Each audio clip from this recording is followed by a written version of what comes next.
Fine. So, actually, I think you have gone into more technical detail of the smart grid and all kind of stuff.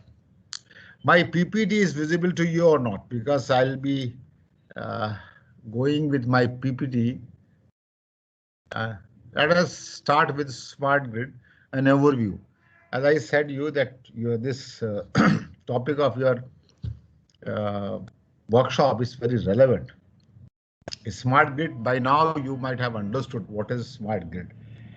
You see, electrical engineering has evolved over the years. If you remember, we started with the Lord Armstrong, who put first alternating current generator as his own farmhouse in around 1878.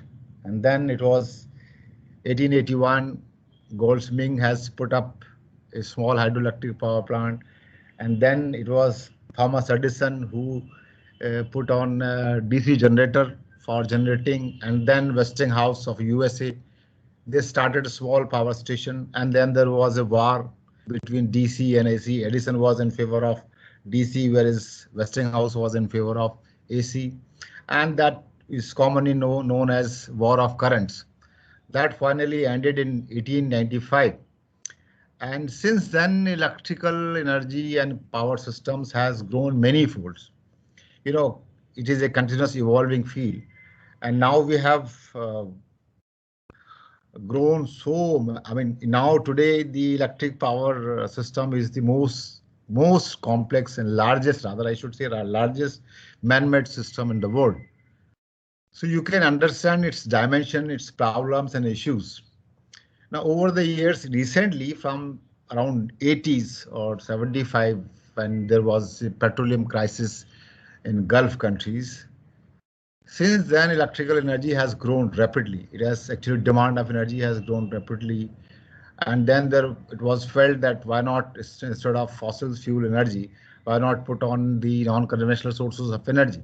So now since 80 non-conventional sources of energy has started coming up, and now then it was thought that the efficiency of the transmission, because earlier the aim of the power system or power utility was to supply power to as many consumer as possible. Efficiency was not the major criteria, but over the years, because it has become a business, so efficiency has become a key issue, and therefore there was emphasis on better utilization of existing generation and transmission and distribution resources. This has led to the development of flexible AC transmission system. So since AT, rapid and critical changes are taking place regarding the way electricity is generated, transmitted and distributed. And since mid-80, because of the poor commercial efficiency and poor technical efficiency, it was thought that electrical utility should be unbundled. It was vertical utility. So it was thought that why don't you split it? And then it becomes different companies. So since mid-80s, electrical power supply industry around the world has experienced a rapid and critical changes regarding the way electricity is generated, transmitted, and distributed. Essentially, it was aimed to improve the technical and commercial efficiency. So this has led to the privatization, restructuring, and finally deregulation of the power sector. See, deregulation, although it is a small word, but it has led to many dimensions, opening up of many dimensions. Deregulation led to the market in the electricity business. So trends towards deregulation finally led to business environment, which initiated reform in all sectors of our industry. Now, in this scenario, consumer has become the key. So deregulation of power sector means you're unbundling the vertical utility and led to the development of new GenCos, new Transcos, new DISCos, and definitely to coordinate all these things, you need to have ISO, independent system operators, and consumer. So this, sorry, Bill, because I'm continuously receiving phone call, so there might be some disturbances. I am running this through my hotspot mobile, so there might be some interruption. Anyway, So now we have Gencos, small Gencos like distributed generation companies. We have large generation companies. We have distribution companies, small distribution companies. And then we have consumers. Then we have ISO. Then new technologies are coming up. So there was a need. There was a need to coordinate all this. And this led to the development of the concept of smart grid. So what is basically smart grid? Smart grid, the need of smart grid is essentially to coordinate all these things. You have, deregulated the environment. You say, okay, it is earlier the electricity business was regulated. In a sense, government used to govern all this. Now it was deregulated, rather I should say it was re-regulated in a sense that it was loosely regulated. So why we have gone for smart grid? So smart grid coordinates the needs and capabilities of all generation companies, grid operators, and users, electricity market stakeholders to operate all parts of the system as efficiently as possible, minimizing the cost and environmental impact while maximizing system reliability, resilience, and stability. So basically, the need was to coordinate the capabilities and the bottlenecks of all stakeholders, putting them together. That was the need, and because of this, the concept of smart grid came into existence. So basically, it has many definitions. The need you have understood. It has many definitions. One is transform grid that uses robust two-way communication, advanced sensor and distributed computers to improve efficiency, reliability, and safety of power delivery and its uses. You can understand when you want that consumer has become the key, so you need to communicate with the consumer. Consumer need to communicate with you, and substation need to communicate with the transmission system, and transmission system need to communicate with Gencos.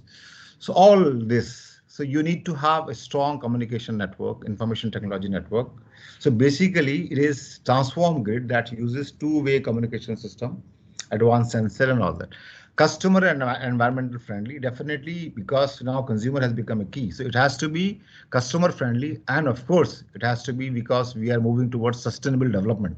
So it has to be environmental friendly, economical. It should be economical because it has become a need of everyone. So economical, efficient power system by introducing advanced and comprehensive technology of communication, control, sensing, and decision support system. So this is loose definition. None of the definition is complete. We may also call smart grids is an electricity network that uses digital and other advanced technology to monitor and manage the transport of electricity from all generating sources to meet the varying electricity demand of end users. So basically, this concept of smart grid came into existence in USA. Actually, the Energy Independence Security Act of USA 2007, they define certain philosophy of a smart grid, how electricity grid should move. These are forecasted, things, forecasted philosophy that how should we move to achieve smart grid. So these are the salient point: use of digital information and control, dynamic optimization of grid operations, and research. So we need to develop all these things. Development and integration of distributed energy sources, especially renewable energy sources. So basic aim was to evolve or to develop a technology which can, have distributed energy sources into the grid. Development and use of demand response. We'll be discussing this a little more in the coming slides. Deployment of smart technologies for metering, communication, and automation. So then integration of a smart appliances. It is expected that in future we'll have smart appliances. All electricity consumption will be through smart appliances. So integration of smart appliances and consumer devices, use of peak shaving technologies, including advanced storage technologies. So we need to develop peak shaving technologies. We need to develop advanced storage technology. Research is still on in these areas. Providing consumer with timely information, definitely when you have two-way communication, so you need to provide timely information about the position of the power supply, and definitely pricing about different power supply companies. For example, Tata may have some pricing method. Then Reliance may have some different. So you consumer can choose. In future, consumer can choose whether he wants power from the Reliance or power from the Tata. So development of standard for interface. This is very important because we are developing new technologies, new devices. So you need to develop standard for interface, standard protocols for connecting those devices, those appliances to the grid. You must have some standard protocol, standard for interface, and then identifying and lowering the potential barrier to adoption of this smart grid. Then what are the bottlenecks? For example, the communication protocol is a bottleneck of the smart grid. So we need to develop method for identifying and lowering potential barriers to adoption of the smart grid. So the basically smart grid is a future concept. We are developing into a smart grid, but finally it will have all these things. Okay, so what are the defining uh, functions of smart grid? One is enabling active participation by consumer. As I said, consumer has become a key. So enabling active participation of consumer in electricity business is the most important thing. Secondly, accommodating all generation and storage options. Small, whether it is solar or it is hydro or it is gas, anything. So your grid should be capable of accommodating all generation and storage options, enabling new products, services, and markets. Then your electricity business need to address to the markets issues also. Then, of course, optimizing assets and operating efficiency. These are the key defining function of smart grid. Now, what are the key technology areas? What are the 5 key technology areas of smart grid utilization? See, these are the 5 key technologies. These five areas will be overlay. It will be an overlay of the existing power system. One, it will have, in addition to existing power system, transmission line, all that, integrated communication, sensing and measurement. You must have sensing devices embedded throughout the system. Then you must have a decision support system like fast phasor measurement unit or all kind of those unit which can help you take decision. And then advanced control methods. You must have advanced control method whenever there's a disturbance. You must have alternative method of evaluating the danger and all those things. So you must have advanced control methods and advanced component. Of course, these are physical systems that, for example, advanced component means, for example, you can have HVDC, FACT devices. You may have capacitors and all those things to compensate for reactive power shortage. So these are the 5 key technologies area where research is presently going on. Actually, conventional power system research is now it's no more there. You need to carry out research taking any one of the aspect along with the existing transmission power system. So these are the key technology area. So you can see in the heart it is integrated communication, which is supported by decision support, advanced components, sensing, measuring. So all these things will be through integrated. You have a computer main center, information technology center, which will communicate with all this thing and control the grid. So foremost among this is, as I said, communication has become the key technology area, most important key technology area. So you must have this is something related to communication people. You must have broadband, secure, low latency channels connecting transmission stations to each other and to control center and to the consumer to enable each other of the other KTA also. It must have connection with other communication infrastructure. Basically, as you know, it was earlier only power line carrier communication. Now have wireless, fiber optic network, advanced metering infrastructure, home area network. So these are the things that you need to have. Sensing and measurement. As I said, like today, if you go to a doctor, he suggests you some certain test, do CT scan, all kind of stuff. So you need to understand the health of a system. This can be done only with the help of sensing and measurement. So we must develop advanced sensing and measurement devices to sense the health, to feel the health of a power system. So it has current transformer, voltage transformer. These are usual devices. Then you must have phasor measurement unit PMU, smart meters, temperature, pressure, and acoustic, and other kind of sensor, because temperature sensor will let you know that what would be the power demand in future and all that. Then we have advanced component like FACTS controller, HVDC controller, new energy storage technologies, distributed generation, when to switch on DG, when to switch off DG, all these are advanced component. Decision support system will tell you how to control, how to operate, and when to operate, when to disconnect, all these things. Then we have reclosers, automatic switches, breakers, switchable switch, shunt, chain, tapes of a transformer, and so on. So these are advanced components.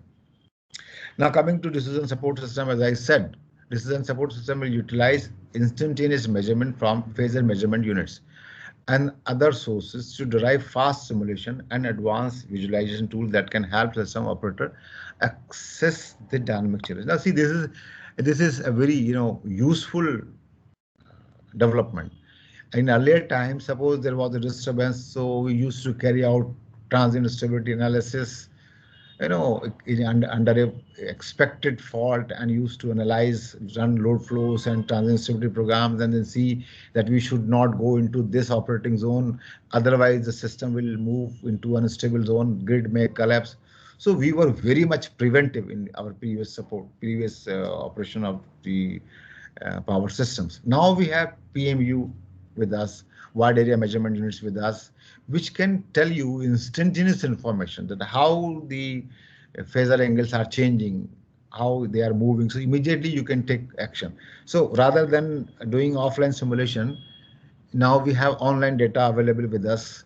So it has reduced considerable time in taking decision for operation of the power systems. Smartness of smart grid lies in the decision intelligence layer, which is made up of all computers, programs that run in relays, intelligent electronic devices, substation automation system. So you can see it is a comprehensive interconnection with the devices which are controlling the power system. So basically the communication channel is sending information to the devices to control the power system grids. So decision support system programs process the information collected from the sensor and disseminate it from the communication and IT system. They then provide control to physical system, like whether switch on and whether the circuit breakers is to be switched off or capacitors to be switched on, something like this. Advanced control method will include relaying also, adaptive setting in various system integrity, protection scheme, and relay on low latency communication. See, the advanced control method, I mean, if you see the importance, you can understand that the grid is dynamically changing. Earlier, it was only a load which was dynamically changing and generation which was changing. In between, there was no change. But nowadays, there is a continuous power input from various sources, like small renewable energy sources are being connected. So sometimes there's a flow of power in one direction, sometimes flow of power in another direction. So this complicates the operation of relaying. So relay has to be adaptive. So advanced control method will help to change the settings of the relay. Earlier, for example, if you see the conventional overcurrent relay, we set let it be 100 amperes, and if the current goes above 100 ampere, the relay should operate. And relay used to operate above 100 ampere because then above 100 ampere was a fault. But now 100 ampere, it may be in that direction or it may be in this direction. Sometimes it is less than that. 50 ampere could be a fault depending upon the flow of current. So continuous, monitoring and continuous adoption of the settings is very important. And this is all done with the help of advanced control methods. So this advanced control method or algorithm includes microgrid management, distribution load balancing, feeder reconfiguration, distribution system reconfiguration. Because, when there was, we call old conventional power system as over-designed power system. Now, since we are moving towards optimum utilization, so it is now operating at optimal limit, and therefore we need to take care of everything which disturbs the efficiency of the transmission system. So we need to balance the load on different feeders. We need to reconfigure distribution system if there is certain fault in that. Then demand response in another control methods which we'll be discussing later on, and then optimal power flow. We need to carry out optimal load power flow to understand the requirement of VAR and control and capacity requirement. So voltage and VAR optimization, fault detection, identification, recovery, automatic generation control. You might have studied this in your conventional power system. Also, AGC is one of the most important thing, which is basically used for the improvement of dynamic stability of the system. AGC is a very important thing. Then inter-area oscillations, again, it is related to the damping of the system. So we need to now because we have sensors embedded throughout the system. So now it has become a little easier to visualize where the system is going, but at the same time control has become more complicated. Okay. Then macro grid control and scheduling, how to connect or disconnect a macro grid, intrusion detection and countermeasure like cyber attack. So this is related to the communication people or IT people. Equipment monitoring and diagnostic system, which is we call asset management, wide area monitoring, protection and control. So these are all advanced control method. Intelligent load balancing, feeder reconfiguration, self-setting and adaptive relays. As I said, you need to have self-adaptive relay and uses energy management system, dynamic power compensation using energy storage and voltage source inverters and all that. So these were the,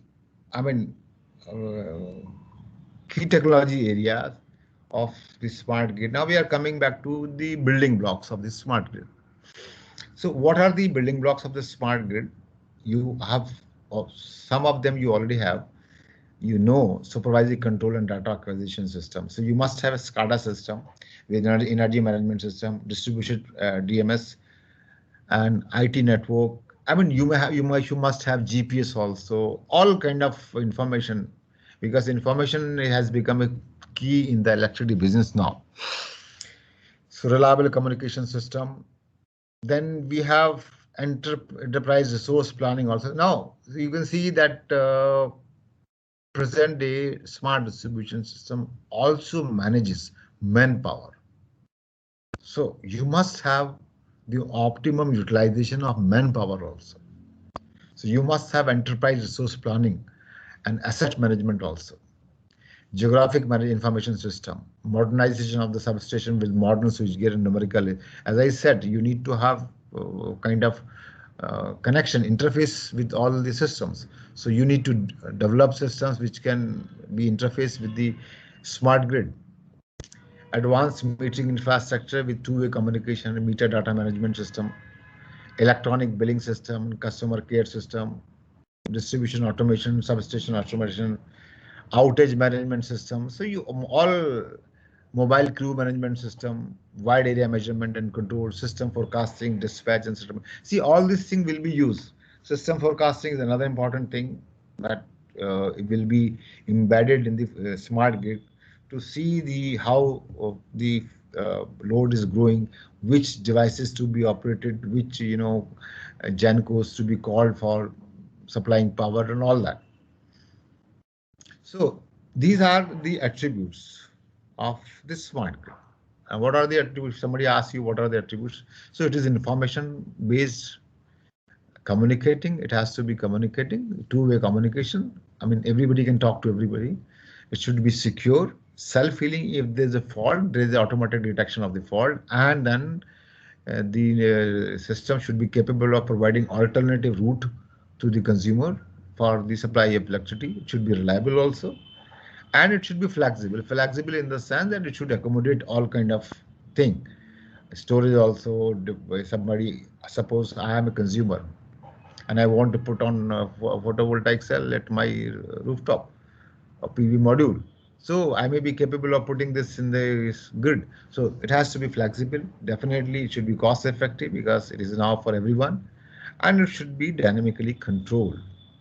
Okay, so the concept of smart grid cannot be achieved unless you utilize, realize the concept of smart distribution system.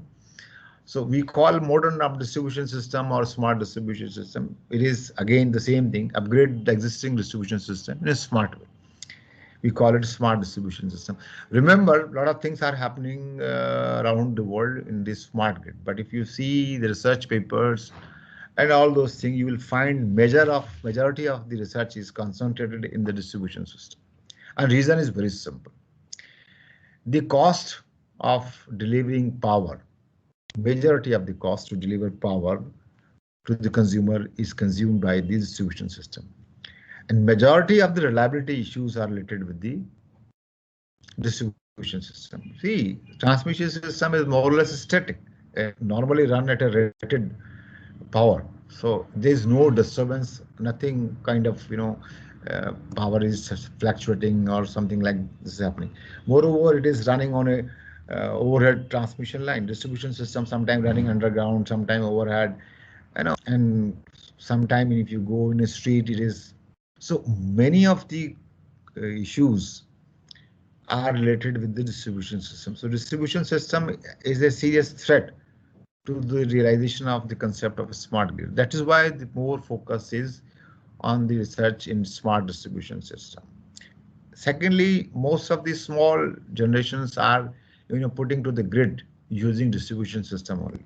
Again, distribution system has become a complex thing. So majority of power quality and reliability issues are related to distribution system, and majority of power energy losses occurs in distribution system. A typical distribution system account, this is a study that it accounts 40% of the cost to deliver power to the consumer, and 80% of customer reliability issues are related with the distribution system. Transmission people don't rush to the transmission line, but you will see distribution people always running for maintenance of the line. So that is why 80% of the problems, reliability problems, are related with the distribution system. Study shows that distribution system losses around 30% of the total power generated. This is different from the commercial losses, which is related to subsidy or theft or something like that. Then there are other issues also. We have poor network because there is ad hoc expansion of distribution system in our country. So there was poor network. Poor network means poor losses, poor voltages, overload, reliability is poor. Then normally when you run distribution system, one phase, one neutral is given to every household. So there are issues related to phase unbalance, which again lead to poor losses, poor voltages, overloads. Then we have, because of the use of power electronics, all industries are using, even home appliances are through power electronics devices, which are nothing but non-linear loads. Under non-linear loads, even if you have a balanced network, there is a flow of neutral current. This neutral current was not there earlier. And this neutral current creates a lot of problem in the operation of distribution system. It adds to additional losses.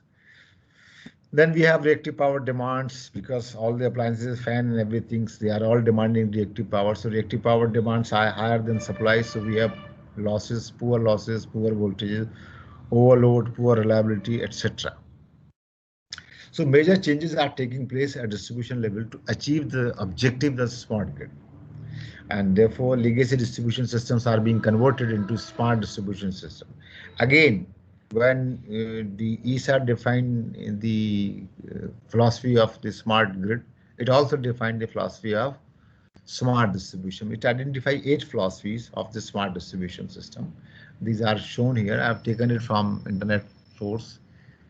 So we need to develop, to realize smart distribution system, we need to develop DER, distributed energy resources, and peak shaving technologies. We need to develop self-healing technologies.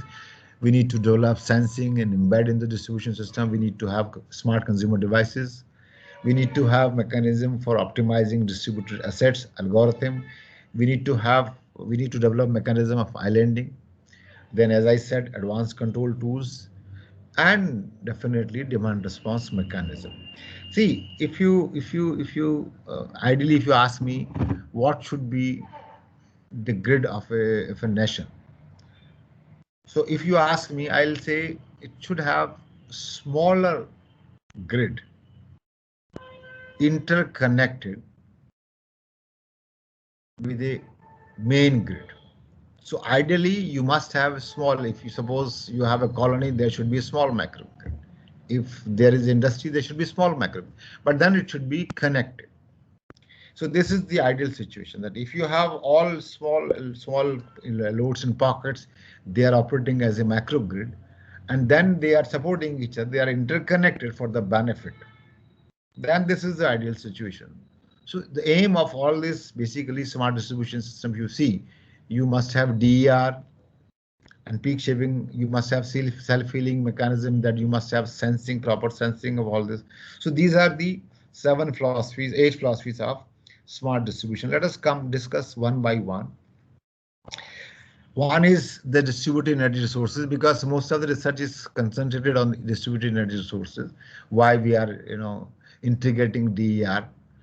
So DER, there are two types of DER. One is, the renewable based DER, and other is conventional DER. Both DER are needed now, looking to the peak shaving aspect of distribution system. So you may have macro turbines, you may have fuel cell, which are basically non-renewable, but then they are useful. And then there are renewable resources. So, the conventional sources or fuel-based, the DG, the beauty of these DG is that they are dispatchable. Whereas non-renewable renewable DGs, for example, solar or photovoltaic, they are free, but they are not dispatchable. So we need to have developed technologies. So but basically the aim of DER is to tap every possible source of energy and put it to the grid. So the aim of DER installation is also to bridge the gap between demand and supply, especially during load. But remember, when we are adding conventional sources of energy as a small DG, then the aim is to counter the uncertainty of the non-dispatchable DG. So at present, DG penetration is very low, it is less than 5%. It has been found that up to 15% DG penetration will not cause disruption in the present grid system. So we can enhance grid DG penetration up to 15%. And this is what we are doing. You have many papers receiving, people are publishing and distributed energy sources and their benefit. Now we come to the peak shaving.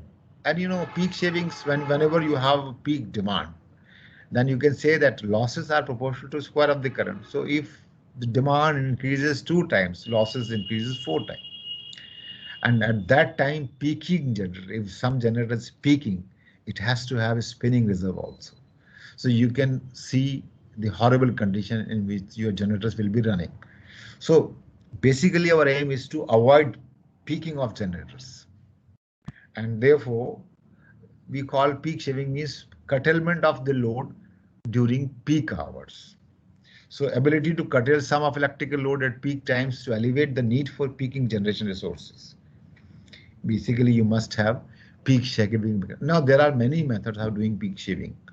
The existing system are aging. Peak shaving coupled with self-healing will help to defer investment into the expansion of power. Remember, whenever you have peaking, as I said, generators are, exhausted. They are running into their capacity. And you need to plan some more generation because you need to keep spinning reserve also. And therefore, if you are doing peak shaving, that means at the peak time, if you are curtailing the demand from the grid, then it may defer the investment or expansion planning. So the peak shaving will help to increase overall efficiency of this system through reduction in transmission distribution losses. As I said, losses are proportional to square of the current. So if it is doubled, then losses are 4 times. So higher losses means aging of the equipment, aging of the transformer, aging of the transmission line, all that. So we need to avoid this situation. Now, peak shaving can be achieved with the help of, distributed energy sources, because during peak time, you can put on those DG so that the demand from the grid is not increased. So the conventional generators are not peaking. Locally, you can meet. This is one way of achieving peak shaving. Next is demand response. So again, we need to, because it is a two-way communication. So demand response is basically devising certain incentives so that consumer changes its consumption pattern. So basically demand response is reduction of customers' energy usage at the time of peak demand in order to help address the system reliability, reflect market conditions and pricing, and of course peak shaving, and to support infrastructure optimization. Therefore, DR includes informed participation of consumer, dynamic pricing, and DER dispatch. All these three techniques will help you reduce the peak shaving also. See, informed participation of consumer means you have to tell the consumer that this, if we right now the load is peaking and therefore we are increasing the pricing. So you need to have dynamic pricing. When there's a peak demand, you increase the pricing fourfold so that consumers defer their usage. There are certain loads which can, you can use later on. For example, especially in the foreign country, when you have washing machine which are directly connected with the system, supply system. So if there is a peak demand, there is automatic sensing what is the peak demand. When there is this pricing is low, the washing machine automatically switch on and they run during off-load or less pricing time. So likewise, there are many loads. For example, charging of your uh, car or charging of your vehicle, all can be done. So you can change the consumption pattern of customer with the help of dynamic pricing. Secondly, you can put on DR also. You can dispatch your DR also to reduce peak shaving. So demand response is another important thing. Many methods of demand response has been developed and research is still on. Remember, we have till now we have not zero down any standard method of achieving demand response. So a lot of scope is available here in as far as research is concerned in the area of demand response. So goal of demand response program is demand reduction, peak load shifting, improve asset utilization, and reduce spinning reserve requirement. Definitely when you have um, curtailing the load, so basically you are putting additional spinning reserve. So the spinning reserve requirement at the level of the grid is certainly reduced. So it has many, many benefits if you are adopting for smart, demand response. Then another key important aspect is the, you need to develop methods for self-healing. So one of the aim of smart distribution system that it should be self-healing. So the automated self-healing function will reduce the overall amount of outage functions. As I said that if I am a consumer, I must have multiple paths for getting energy. So if there is a problem in any of the path, then I must be given alternative path, and it should be automatic. So this will basically help in reducing the outage time. Outage time means is loss of economy, loss of usage of the important component is missing. So you need to reduce the outage time. Rather, outage time should not, for the consumer, outage time should not be. Function of self-healing are preventive, corrective, and emergency also. Suppose there's a line is collapsed, let us say grid connection is lost, then you have your own DG sets and all DERs. You can put on those things. So there are many methods of doing this. So self-healing could be preventive, like we do normally. It should be corrective also if there's a fault, and it should be emergency if there's a major fault in the grid. And then of course restorative. So automatic distribution system reconfiguration with the help of fast electronic switch can achieve these objectives. But then you need to develop algorithm. You need to see the network, how the network is, spatially distributed, and devise the algorithm to selectively provide alternative path to every individual consumer. So peak shaving coupled with self-healing will help to defer investment into the expansion of power grids. Obviously, if you have a self-healing mechanism, then there will not be any overload of any of the component. So peak shaving coupled with self-healing will help to defer investment, and it will definitely increase the life of the component connected. Then, as I said, you must have sensing and measurement system, advanced sensing and measurement system. Presently, in India especially, the sensors are deployed only at the level of transmission system. Now, it is gradually it's being deployed in the distribution system. So, a major component of self-healing and real-time monitoring of the distribution system is widespread deployment of smart sensors, smart meters. Like as I said, wide area measurement systems and PMUs and all that. Presently, sensors are deployed at the transmission level only. This should be penetrated at the distribution level also. Then, see, again, since PMU and these devices are costly affair. So, I mean, one PMU installed, suppose at bus number 9, can measure the phase angle of 10 and 11, or can predict the phase angle of bus 10, 11, 12, and 13, 14, or they can even, note down the event of, say, let us say 5 buses. So another PMU installed at another bus can. So sometimes there is a redundancy of the data. And since PMU is a costly affair, so you need to develop algorithm to place PMU so that all the network is covered, nothing is invisible. Everything is visible, but at the same time, there should not be redundancy. So you have a lot of scope of research in the placement of the PMU. Then,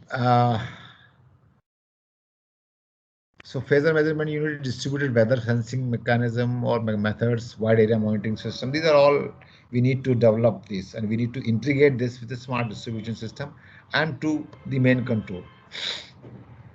Benefit of sensing and measurement, as you know, like evaluate the health of equipment, integrity of the grid, and support advanced protective relaying. It improves the grid stability and reliability, enable consumer choice and demand response, and help relieve congestion. Definitely, if you have a small measurements, smart measurements, you know what is going on in your distribution system. Optimize transmission capacity, forecasting grid stability, and early warning to prevent blackouts and cascade collapse. This is the typical problem of the legacy distribution transmission system. Then it has a cascade collapse. If one substation goes, then another, then the whole of the grid is out. Then we need to develop smart consumer devices. I said, now we have washing machine which are smart, and we need to develop all kind of things which are smart, in a sense that they are operated when needed. Okay, so we need to develop all this, and we need to develop advanced functionality also, like real-time electricity pricing mechanism we need to develop. It is not yet fully developed. Accurate load characterization, which is very important, because now you have the loading pattern, which is very complex. Earlier, sometime we used to, say that 30% fixed load, 20%, power load, constant power load, 10% constant current load, something like this. So we need to accurately characterize the loading, because we have different type of load now connected to the system. You cannot define in a single, format. So accurate load characterization is possible with the help of advanced technologies.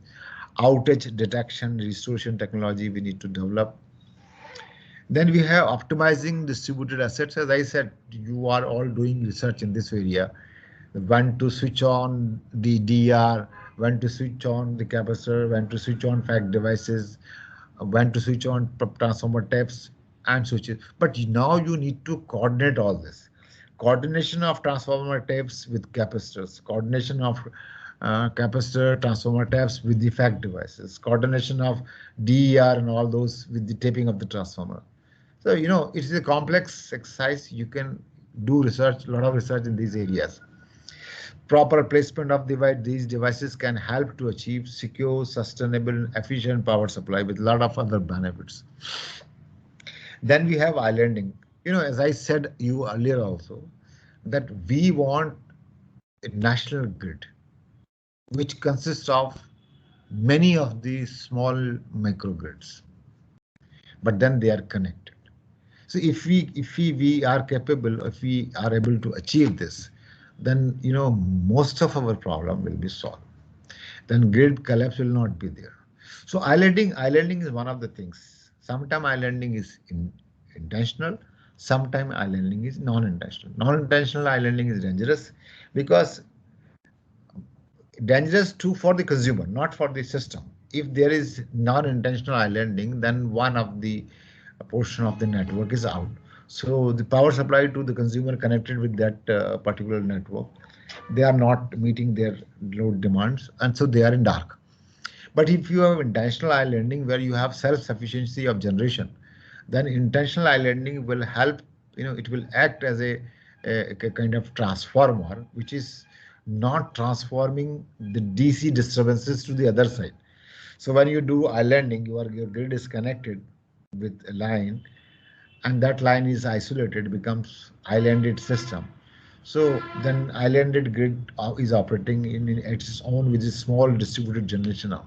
So islanding is an expected function of smart grid, and it is intended to improve reliability and security of power supply. Definitely, in earlier system, if there was a fault in, suppose in Jaipur at some 220 kV line falls, then it may lead to collapse of the northern grid as a whole, as such, because it has direct connection. Now, with the help of islanded system, this will not happen. Even if the grid is not available, you have your own DGs, small DG, dispatchable, non-dispatchable, renewable, non-renewable, and you can meet the demand. So intentional islanding is very useful. So islanding at appropriate voltage level could improve reliability of our supply and security of the grid. So we need to develop mechanism for islanding also. So what are the benefits of islanding? To improve reliability and security of power supply? Islanding at appropriate voltage level could improve reliability of power supply and security of the grid, and it also help in microgrid operation. Then we need to have advanced tools. Advanced tools are required for monitoring, analysis of distribution system, coordinated DMS, data storage capability of short-term load forecasting, etc. These are all required. Then, as I said, microgrid has become essential element of smart distribution system. So basically, what is a microgrid? See, a microgrid is basically, if you define it, it's a group of interconnected load and distributed generation resources within a clearly defined electrical boundaries. That means it is a controllable entity that act as a single controllable entity with respect to grid. Now, why when we call it a small is microgrid? If you can control at one place in one control center, if you can control the frequency, if you can control the voltage at one point, sitting in the microgrid, then it is called a microgrid. If you have a photovoltaic cell with you, a module with you, it is not a microgrid. Microgrid has to be where you can control the frequency and voltage of the small portion of the system. We call it microgrid. So what is microgrid? It is a group of interconnected loads and distributed energy resources within a clearly defined electrical boundary that acts as a single controllable entity with respect to the grid. Remember, microgrid it is not necessarily a self-sustainable kind of thing. Microgrid, when operating in a islanded mode, can curtail certain loads, but then it must have, as I said, it must be controllable entity. So microgrid can connect and disconnect from the grid to enable it to operate in both grid connected or islanded mode. That means it can operate it in parallel with the main grid, or it can be operated in independent mode. So this is the typical diagram of microgrid. Here you have fast switch, you have some storage, there are some critical loads, there are generation, controllable loads, and non-controllable. So critical loads means, suppose it is a smart grid of and a hospital. So where operation theaters should be critical loads. All of operation theater supply and all kind of machinery, oxygen chambers, and all this comes under controllable critical loads. Then there are controllable loads. For example, the lights in the verandas, or some AC normally in the ward, normal wards, and all these are controllable loads. So, and then it must have a storage, because you cannot have control frequency if you do not have storage. So it has generation, it has storage, and there are controllable loads and then fast switch. So here one thing is missing, which is the control center, which can control the frequency and voltage of the, because when you are connecting back to the system, it must match the frequency of the grid and it must match the voltage of the grid.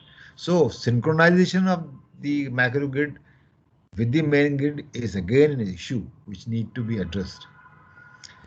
So major benefit of microgrid is providing energy service tailored to the requirement of microgrid end users, tailored to the requirement of hospitals, for example, such as services continuity in times of main grid outage and increased renewable generation, enabling parallel operation with the main grid for improved financial performance through economic exchange of energy and ancillary services between the two, enabling parallel operation with the main grid for improved service reliability, leveraging and deferring capital investment for critical energy and grid assets.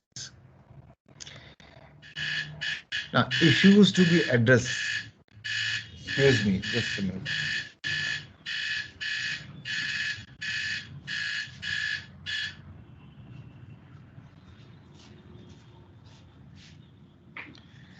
What are the issues to be addressed? The issues, basically, as I said, the most important issue in the operation of microgrid or smart distribution system is the issue of protection. I think if somebody is doing research, he should take up this issue of protection. We must have adaptive protection scheme for the protection of distribution system. Then automatic separation, that is islanding, synchronization and reconnection need to be addressed at the point of common coupling or interconnection between microgrid and the utility. So goal of smart grid, what is finally the goal of a smart grid is to dynamically optimize grid operations and resource for a robust, flexible and controlled electric grid, to fully integrate demand response and consumer participation to the grid resource planning and operation. Macrogrid activities support the achievement of both these goals. So finally, we come to the conclusion. Basically, what we are doing, we are preparing for an electric system that is cleaner and more efficient, reliable, resilient, and responsive. That is a smart grid. The move to smart grid promises to change the industry entire business model and its relationship with all stakeholders. See, it's a big thing. A smart grid, people say a lot of things are, everybody is working in a smart grid. I say everyone should work in this area, smart grid. So industry entire business model and its relationship with all stakeholders involving and affecting utilities, regulators, energy service providers, technology and automation vendors, and all consumers of electricity. Thank you very much.